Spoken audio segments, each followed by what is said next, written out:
প্রতি বছরের মতো এই বছরের জন্মদিনটাও ছিল আমার কাছে ভীষণ স্পেশাল। আগের দিন রাত 12টায় সারপ্রাইজ সেলিব্রেশন থেকে শুরু করে পরের দিন সকালে দক্ষিণেশ্বরে পুজো দিতে যাওয়া, আর তারপর একটা সারপ্রাইজ আমার জন্য অপেক্ষা করছিল। আমরা সবাই গেলাম রিলায়েন্স ডিজিটালে, আর এটা হলো আমার সারপ্রাইজ গিফট। এত ল্যাপটপ দেখে আমি তো কনফিউজড হয়ে যাচ্ছিলাম যে কোনটা নেব। যাই হোক, শেষ পর্যন্ত আমরা সিলেক্ট করলাম। আর এই ভিডিওতে যাদের তোমরা দেখছো তারা সবাই আমার খুব কাছের। ওরা শুধু আমার স্টুডেন্ট না, 10 বছরের বেশি সময় ধরে ওরা আমার সাথে আছে।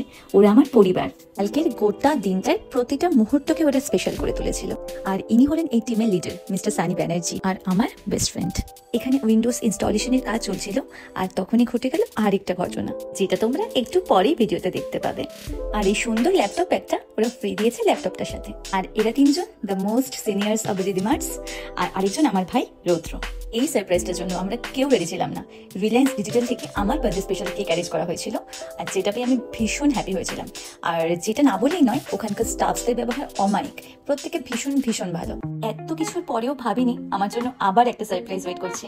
হ্যাঁ, সত্যি এই বছরের জন্মদিনটা আমার মনে থাকবে। এই সিচুয়েশনে আমার একটা ফিল্মের ডায়লগ মনে পড়ছে, ভালোবাসা ভালোবাসে শুধুই তাকে, ভালোবেসে ভালোবাসায় বেঁধে যে রাখে। সত্যি আমি খুব লাকি ওদের মতো স্টুডেন্ট, বোন, ভাই আর বন্ধুদের পেয়ে।